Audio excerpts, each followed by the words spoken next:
Welcome to our latest episode of Tales of Toastmasters, where tonight we are visiting Greece. Tonight we have three exciting guests with us who have been part of Toastmasters in Greece for a while now. Thank you for Maria, Janis, and Panayotis for your time, and welcome to Tales of Toastmasters. I'd like to begin by asking each of you to introduce yourselves and to tell us a little bit about your time with Toastmasters. Maria, would you like to go first? Of course. Hello, David. Hello, everyone. Thank you, David, for this great opportunity. So, I am Maria. I currently live in Athens, Greece. I have studied tourism and hospitality management, and I work on the hospitality industry for the last 15 years. Currently, I work as a sales manager in a hotel management company situated in Athens, although I have also worked as a seasonal worker in Santorini Island for many, many years. All these years of work have sharpened my communication skills, such as problem solving, empathy, manage conflict, and in general, the way to deal with demanding individuals so as to successfully assist them to achieve their dream vacation. As for the Toastmasters, for this year, I am the Vice President of Public Relations and the Hellenic Toastmasters Club. And so I'm practicing my social skills and finding ways to promote the club. Wonderful. Wonderful. Janis, what about you? Hello, everyone. Thanks, David, for inviting me tonight. I am, I guess, the newest Toastmaster of this panel.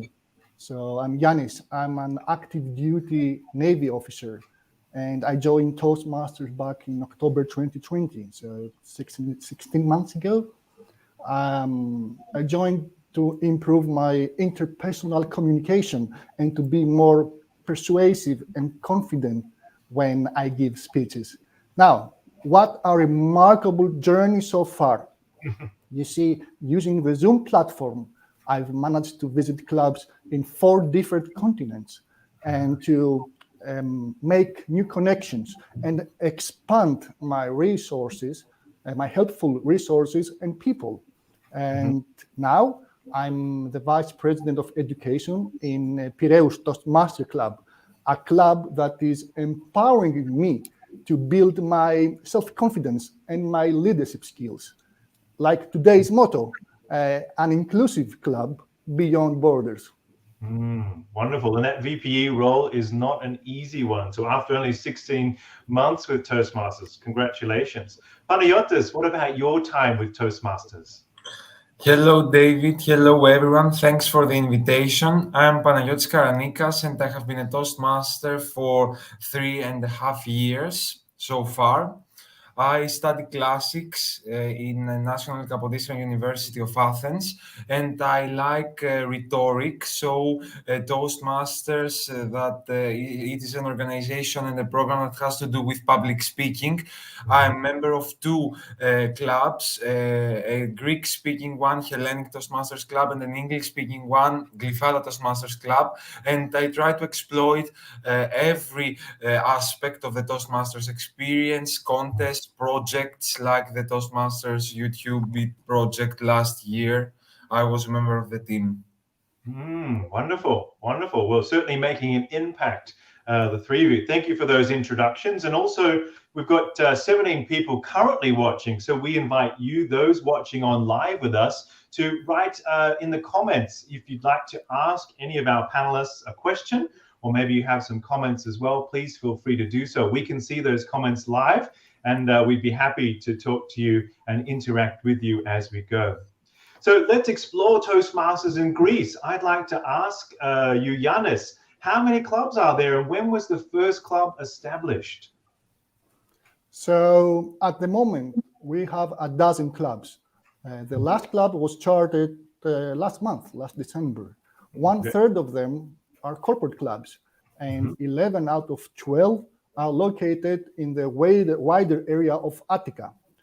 The only club that is located in northern Greece is Thessaloniki Toastmaster Club, a bilingual club focused on providing a safe environment to grow for members and guests as well. So the first club was started back in 2005, the Hellenic American Union Athens Toastmaster Club. The average age of our members is around 35 to 40. The youngest member is 18, and the oldest member is just over 90. But the most interesting part is the amalgamation of different personalities in our clubs. You see, we cover the whole spectrum of our society. We have housewives to students, and from business leaders to artists. So 12 clubs, 12 different tales of Toastmasters. Wonderful. So there's something for everybody there, I guess, depending on where you're located, but also what your interests are. That's wonderful. And Panagiotis, I'd like to ask you, how do you define then, or how have you experienced Toastmasters in Greece in the last 3 years? Well, if I had to summarize this experience, I would use the triplet warm environment, events, and cooperation. We try to provide guests and visitors with a warm and supportive atmosphere in which they can feel comfortable. I have been to such events, especially in in-person meetings. For example, after the meeting, a drink or a gathering event. Events is an important aspect. We tend as clubs to organize joint open house meetings where non-Toastmasters can familiarize with the Toastmaster community and the Toastmasters vision. And of course, all is based on the cooperation between clubs, which is the basic factor to achieve things. That's wonderful. I mean, open house moments are always encouraged by our district. So it's good to hear that you're regularly doing this. And I'm sure that's a strong way to attract new members and to really be open to the community about what Toastmasters is. It's I heard once somebody in Austria here, where I'm from, say, "Oh, what's this cult, Toastmasters?" And I think we all know in Toastmasters, it's far from being that. And it's much more of an inclusive environment. So that's wonderful to hear, Panagiotis. And Maria, I'd like to ask you, what are the main languages spoken in these 12 clubs? Thank you, David. Depending on the club, meetings are being conducted either in Greek or in English language, although there are some clubs that are conducting meetings in both languages. For example, also Piraeus Toastmasters Club, also here at the Hellenic, we are trying every 5th and every 10th, etc. meeting to conduct a meeting in the English language. But the language that you really use usually is Greek. And so I could imagine within the 12 clubs, do you have maybe to division, you have a Greek international speech competition each year, or is it's I see Janis, you're nodding. Yes, we do have a Greek speech. Yes, and also in English. And last year, also Panagiotis Karanikas gave a speech in the German language as well. If someone wishes to give a speech in another language, it is always discussable, because this is an open community and we are really open and keen in watching and learning new things. Ja, das ist wunderbar. In Österreich, we auch sprechen Deutsch. So my German is terrible, if I'm quite honest, but it's wonderful. Nein, du sprichst sehr gut Deutsch. Nein, Okay, well, toll. Ja, wirklich toll. Willkommen bei Österreich, vielleicht. Dank. So let me now thinking towards the future. So obviously language is a big potential area of growth, obviously. But where do you see the growth areas, Janis, for Toastmasters in Greece? Would you like to see more corporate, more community? Do you think maybe there's room for a German-speaking club in Greece for Beispiel, for instance? So let's discuss about the future. We try to espouse a two-dimensional growth strategy. The first dimension is to increase the brand awareness and to get the word out. When I was in the United States, if someone was interested in improving his public speaking skills, the answer to his question, where should I go, was easy. Go to your local Toastmasters club. But that answer in Greece is not that clear. So we try to invest right now in promotional programs such as open houses, condensed speechcrafts, youth leadership programs, and business awareness programs. So we're doing our best in that. The second dimension I want to point out is we want to increase our membership. And how are we going to do that? We will try to expand our reach to major cities, not only here in Athens, but also in northern Greece or in Crete, the island of Crete, and other major regions. The more city we expand, the more Greek Toastmasters we have, the more leaders to be made. Now, regarding the second part of your questions, as I've told you, 1/3 of our clubs are corporate clubs. So now we have a momentum. Many business leaders have realized that Toastmaster is a cost-efficient way to provide to their employees all the necessary soft skills, meaning leadership, public speaking, project management, team building, because you see all these skills are crucial for today's workforce. So regarding the community clubs, I hope we have a chance to charter a club in every major city, even in my hometown in Mytilene in Lesbos Island. Okay, well, there's certainly a challenge, and let's forward that vision perhaps for a moment. Where do you all see Toastmasters in Greece in, say, 5 years' time? What's that vision that you could share with us? I will start replying then. As Janis already mentioned, the goal is to form clubs in each major Greek city.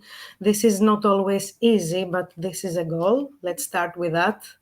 Therefore, what we're following now is an ambitious plan so as to form a club in Crete and more clubs in the northern part of Greece, as the majority, unfortunately, of the current clubs, except the Thessaloniki Toastmasters Club, are located in Athens.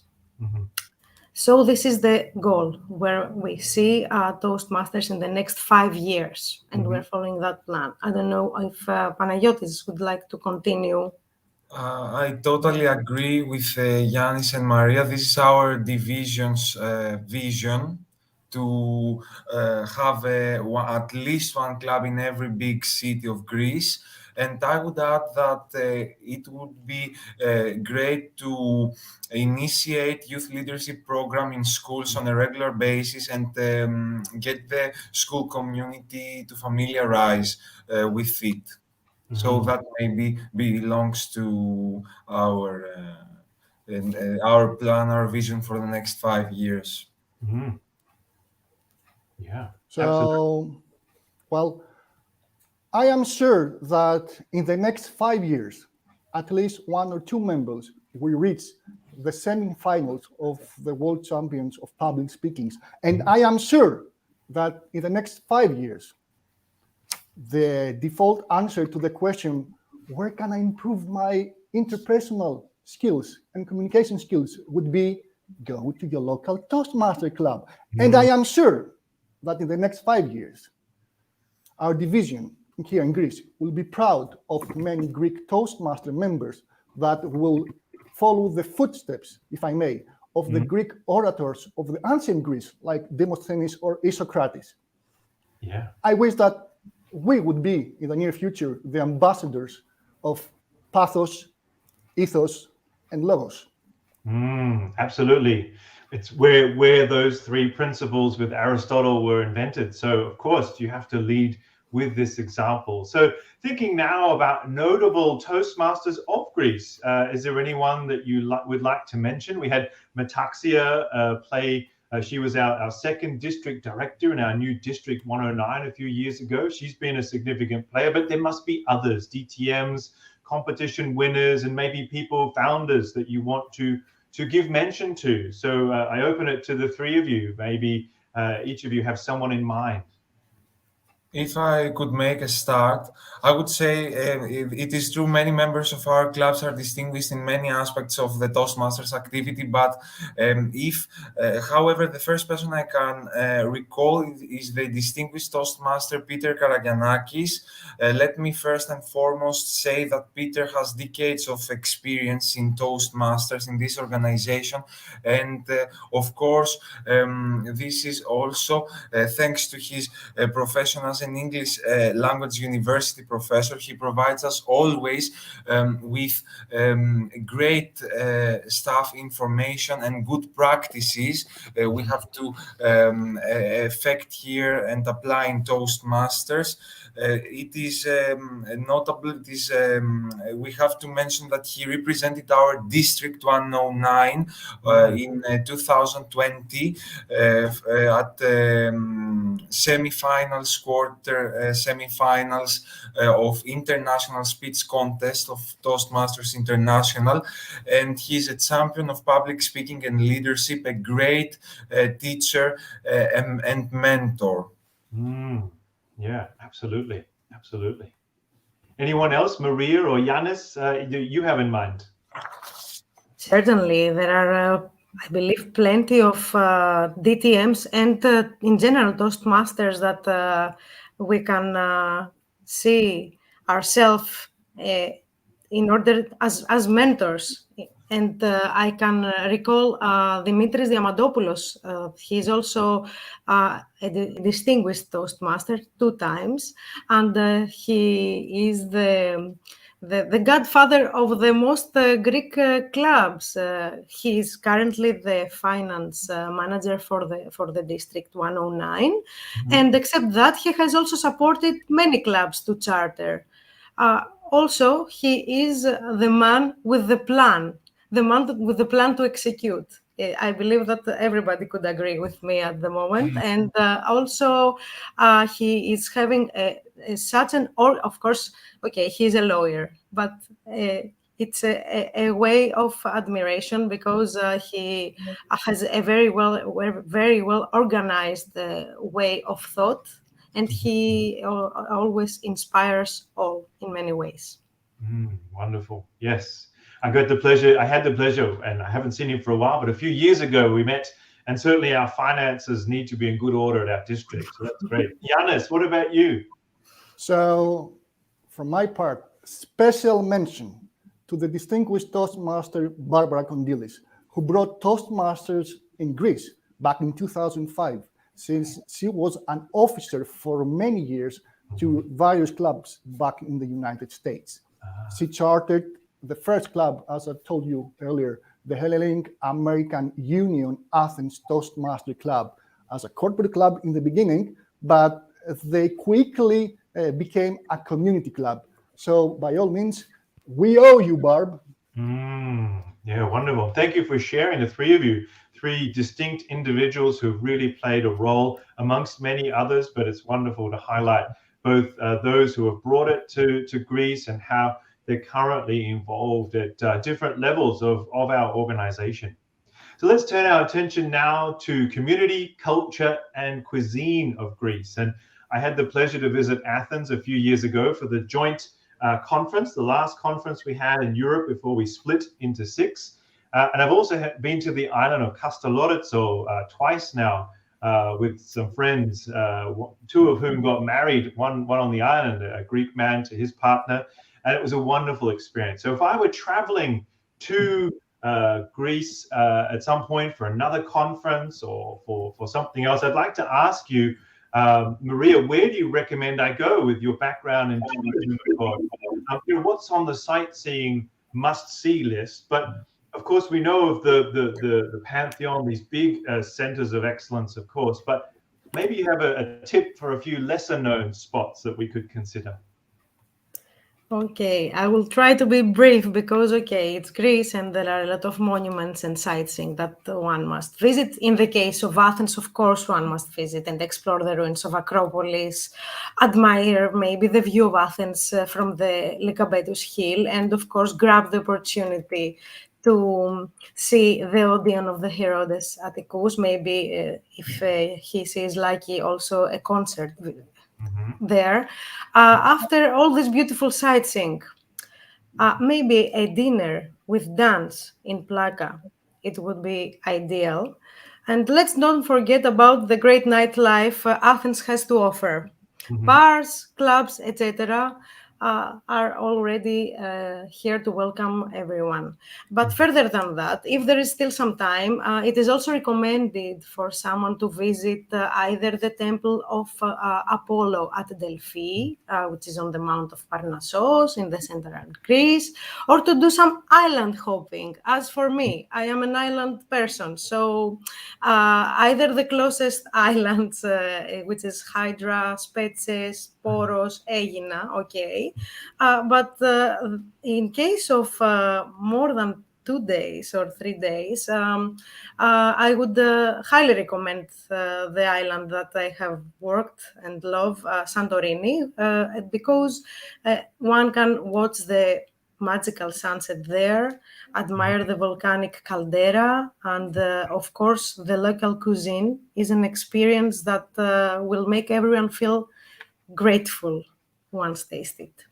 That sounds wonderful. So really, you could actually be the best person to plan a trip, whether it's 2 days, 10 days, or 3 weeks, perhaps, with some island hopping and some major sites. That's really wonderful. I mean, it's a bit like I come from Australia, and people say that, you know, when you fly to Australia from Europe, you really need to take 6 weeks. So is there, Maria, an ideal sense of time? You know, if you've got all the time in the world, what's a nice ideal number of days or weeks to spend in Greece, do you think? For example, my mother is from Crete. We needed always a month. And we, even with a month, we were unable to visit it all.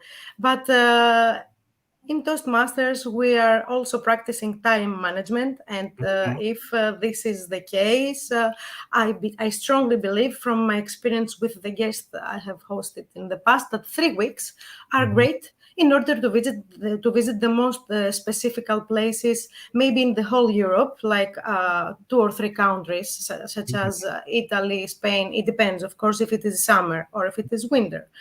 For example, where you're living at the moment, probably Austria is great in the spring. Yes, is excellent. It's an excellent choice. Also in the winter time. But for the summer, 2 or 3 countries within 3 weeks are ideal. Nice.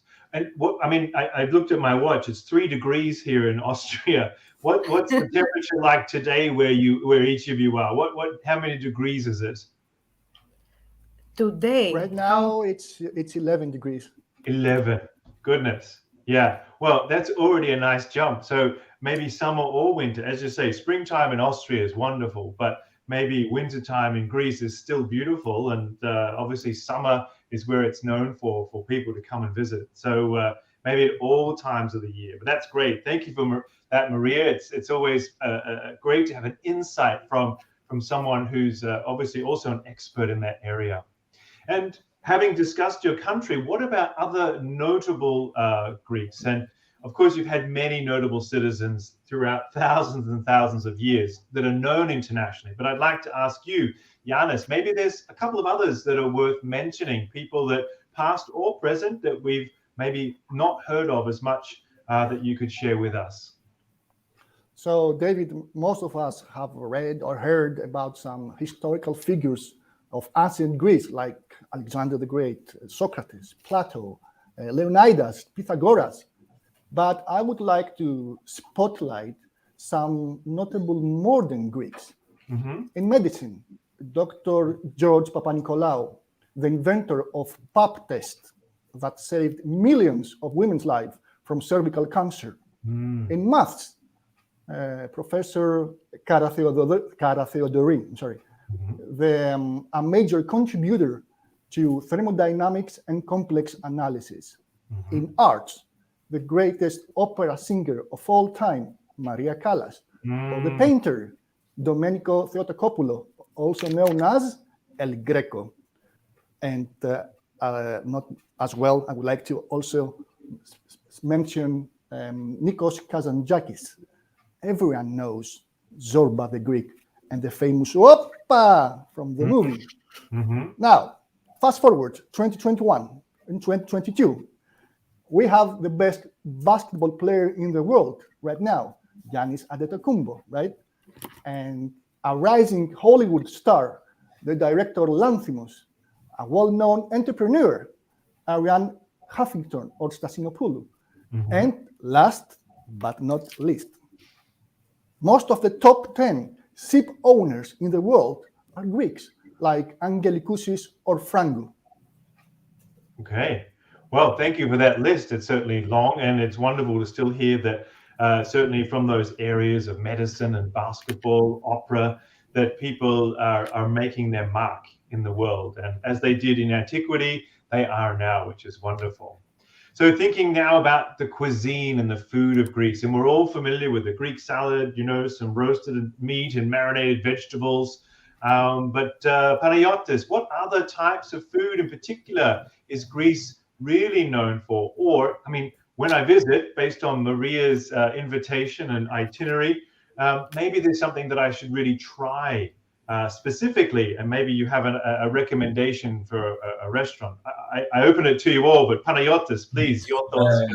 David, well, you cannot visit Greece and not having tried tzatziki. Tzatziki is a cold sauce made of yogurt, garlic, and cucumber, and it is our national sauce. It accompanies food, so it is a must to accompany your meal. You can find it in every traditional Greek restaurant. Especially, I would suggest taverns near the city center, the picturesque streets of Plaka under Acropolis. They are full of these taverns, and you may taste one of them. And is there anything in particular that makes it extra special? You know, is there a tzatziki with an extra special squeeze of lemon or anything that makes it outstanding? Yes, maybe lemon, or I think it is also the technique of mixing the ingredients. The ratios and things. Yes, the ratios and the mixture. Oh, that sounds good. I mean, certainly it's an international product, but I think a real traditional, authentic tzatziki is where we have to come to experience that. What about you, Maria or Janis, with a food recommendation or even a restaurant? Okay, I would like to. Janis, would you like to speak also? Well, when you come to Greece, I would like all of you to experiment with our cuisine because we have delicious plates. I highly recommend whatever says stuffed in the menu, meaning stuffed eggplants, stuffed vegetables with rice and with or without sliced meat, and even better, some stuffed grapevine leaves. Ooh. So you can thank me later for that advice. Maria, over to you. Thank you, dear Janis. Thank you. So, you know, David, everyone, both of them spoke about, okay, the one spoke about an appetizer, which is tzatziki. Okay, we love it. We will definitely taste it. Janis spoke about stuffed vegetables, which is also a very a great dish to our culture, also with or without meat, vegan or not. It doesn't matter because also we eat it either way. I would like now for you to make a picture. You are in Greece, for example, in an island, let's say Paros, let's say Santorini, it doesn't matter, Hydra, Castellorizo, and you're next to the water and you're grabbing a glass of ouzo. What comes with it? Is it possible to leave Greece without tasting the great fishes that we offer? Mediterranean offers a variety of great fishes, very tasteful, either big or small fishes, or seafood such as octopus, such as squibs, such as shrimps. Doesn't matter if it will be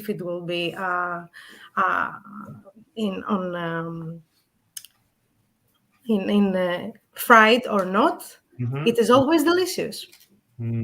That's true. In Castellorizzo, actually, we had every night those very small fish, like almost like a whitebait, I think you'd call it, fried up, a little bit of salt, of course, calamari, some Greek salad, and so forth, and just bread, tzatziki. Yeah. And we actually brought home just some little bottles of ouzo, as recommended by our friend from Greece, not the export stuff, but the stuff that locals would drink as well. So, yeah, I think judging from the comments we see in our chat here, certainly some of your fellow countrymen also mentioned feta cheese, pita for souvlaki, moussaka, seafood, lamb, mojito. So there's obviously a rich cuisine there to enjoy, which is truly wonderful. So, wow, my mouth is watering. You, I've already eaten my dinner. So here we are. So Janis, Maria, Panayotis, thank you for your insights tonight. We wish Toastmasters in Greece all the best for the future. And I think in the hands of the three of you, even 16 months, I see your passion, Janis, and Panayotis, your experience, and Maria too, your enthusiasm to see the whole of Greece really grow, and obviously being able to develop champions, not only as leaders within our district, but also champions and leaders within Toastmasters of the world, and really bringing the traditions and antiquity back to modern Toastmasters and to the world as well. So I hope that we get to have another conference in Greece sometime soon, because I think this would be a lovely chance to meet you all again, and to share in a meal at a taverna, and to really have a holiday, come for 3 weeks. And thank you to those who have joined us tonight online. I still see 19, 18 names there, a little number there telling us who's live with us. So thank you for joining with us tonight. And we hope that you've had a chance to understand more about Toastmasters in Greece and feel inspired perhaps to visit if you're not from Greece. So have a lovely evening, everyone, wherever you are. This has been another episode of Tales of Toastmasters. Take care and good night. Bye, everyone.